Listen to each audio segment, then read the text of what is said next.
Alrighty, everybody, welcome back to the Matty Moolah channel, as we like to call it. I just want to say how privileged I was to be able to go onto Vince's Bullish's channel and have a great conversation with him and Peter Beck. It was completely just caught me off guard. We had a couple days to prepare, and luckily for us, we were able to kind of come up with a good few questions. The things that I wanted to ask specifically to Peter were really around his thoughts about where the company goes from here. I'm a firm believer, based off of what I've been able to observe since 2021, since I've become an investor when I was Vector Acquisition Group, and as it de-SPACed and actually moved into being Rocket Lab, I've just observed and time again, I've been surprised by Adam and Peter's ability to have a vision that they're literally playing out. And I equate this to really being them playing chess while everyone else is playing checkers. And I think the only other person that they're playing chess with is maybe SpaceX. And that's difficult just based off the amount of capital SpaceX and Elon have been able to kind of throw into that. But and the amount of time they might have in terms of being ahead of Rocket Lab in terms of the amount of time that they've become up and running. But at the end of the day, it seems like really everyone else is struggling pretty difficult at times. And I think Peter alluded to it very well with respect to kind of calling it like a space winter, where you're going to see even good companies not in the best financial position like a Rocket Lab or a SpaceX really struggle to get through these times. And I think it was prudent for Rocket Lab now in retrospect. I wasn't against it at the time. It was kind of puzzling, but now in retrospect, now that I've had time to digest, it makes sense what Rocket Lab is really trying to do in terms of getting capital on the balance sheet that they can go and make aggressive moves when it's necessary. You now have revenue streams that are selling, or companies that are selling for less than one times price to sales in the space industry. Companies that are struggling to stay afloat in terms of run rate, where I assume if you bolt something like that onto a Rocket Lab and be able to take some of that IP and some of the things that they're doing and scale that up to the place where Rocket Lab could actually use it and use it at scale, as they are obviously in some cases 5, 6, 7 times bigger than some of these companies that I'm thinking about, Velo 3D and many others as well. Then it gets back to kind of like the wheels that we were talking about, where they might have been able to do a couple hundred wheels a year. The guy had to stop taking orders in August timeframe, and now he's able to, or now Rocket Lab's on pace for over 2,000 wheels this particular year, and growing, right? So it goes back to that piece where everyone else is playing checkers, meaning they're just trying to get a rocket into space. They might have launched one successfully, or they're running out of cash and they don't necessarily have the runway of a Rocket Lab, but they're trying to get something to the pad just to be able to say, hey, give us a little bit of love, third party contractors, just in case you need us for the future to be able to help bid things down, etc. They're hoping for money from NASA or some other government to be able to kind of keep their trajectory kind of going and runway going just a few more years to hopefully get to a place where Rocket Lab actually is, which is $500 million in the bank, a successful small launch rocket, within a year's time being able to launch a medium launch rocket and capture upwards of $400 million of revenue this year. You can't point to another company other than SpaceX that is on that path. And I think listening to the interview that I had with Vince with Peter, he's basically talking like that. Like the only people that are playing chess in this game is really SpaceX and Rocket Lab, and they're thinking end to end, right? SpaceX has a couple years on it, obviously, with their Starlink, but it was amazing to me hearing how Peter, in his mind, already knows, and he's literally just waiting for the chess pieces to fall into um, into place where he has the financial backing to be able to accomplish this. What do I mean? Well, you're going to continue, as he alluded to in the discussion, see people that are performing very poorly and have the ability to pick them up for pennies on the dollar. Not all their assets, but just as they get salvaged, right? Remember Virgin Orbit and what happened with them? How they were able to pick up like $100 million worth of facilities for 16 cents on the dollar.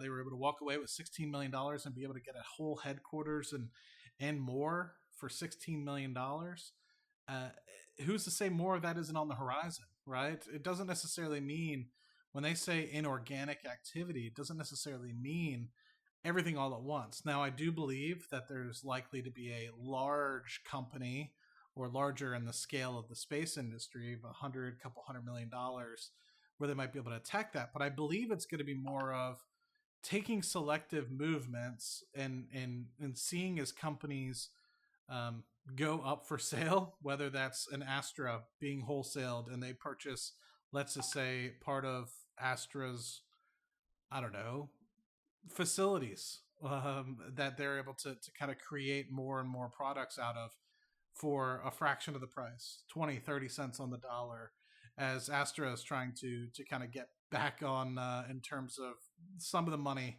that they owe to people. So I think some of it's going to be that large acquisition. Some of it's going to be the acquisition that we saw come of Virgin Orbit, and not necessarily the entirety of the company and purchasing it out of, say, bankruptcy, but a portion of the wholesaled assets.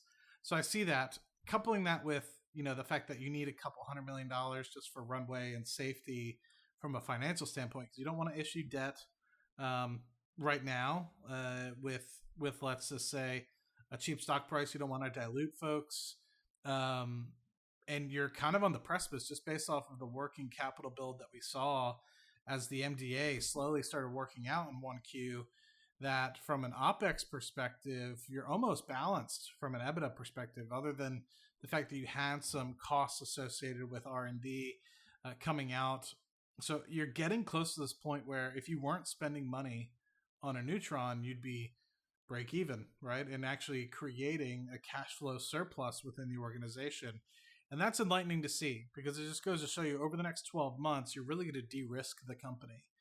And it goes back to what I've been telling people for the last 6 to 12 months, as I've kind of gotten more into, because we're into the 30-week time period with Rocket Lab Weekly with events and all, and me talking about it with Chris on Cashflow Chronicles and stuff of the like. I've been saying 6 to 12 months, you're really going to see a de-risking. Now, if you look forward another 6 to 12 months, the de-risking is really going to accelerate in terms of the lack of, or the potential capital exposure that you might have, that you might be fearful of, to the point where you're going to see what we observed with, what's a good company that I'm kind of thinking about that just showed this.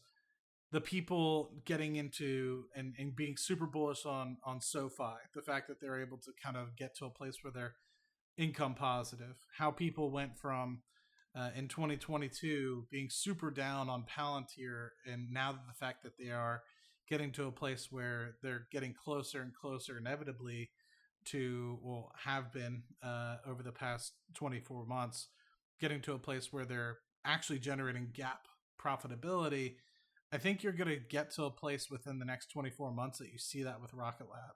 And as you see that, the momentum into the company will change.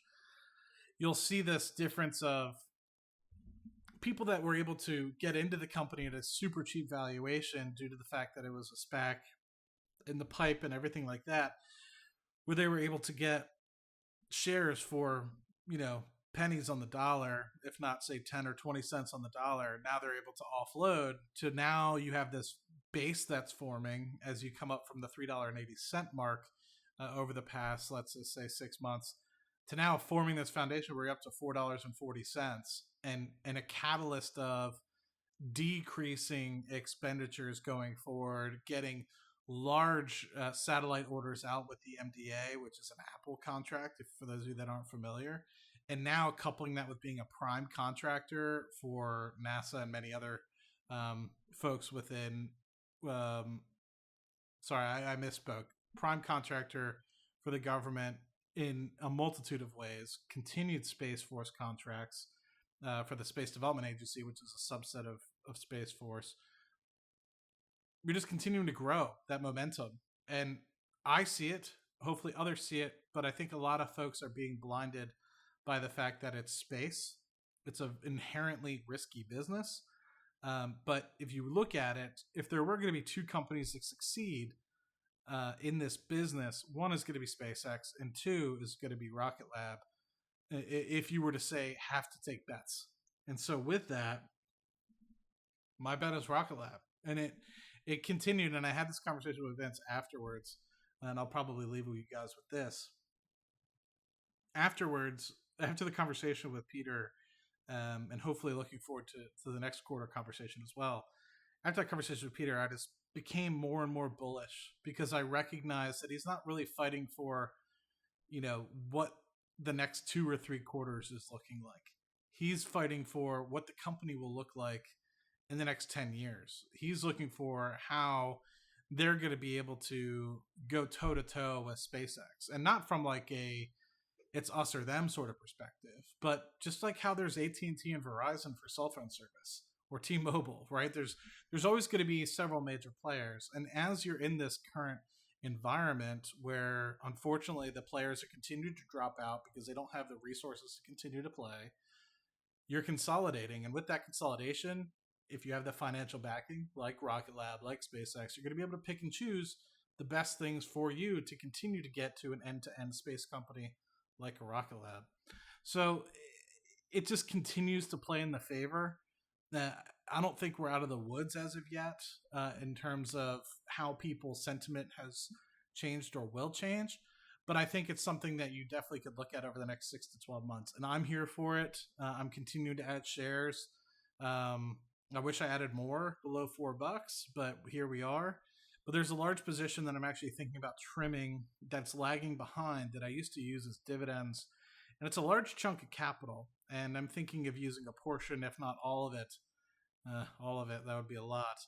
But now that I'm thinking about it, because if you think about it, it's a large chunk and it would increase my position by about 60-something%. And if that's the case, and we do see the positive side of Rocket Lab, it would be a very prudent move to make.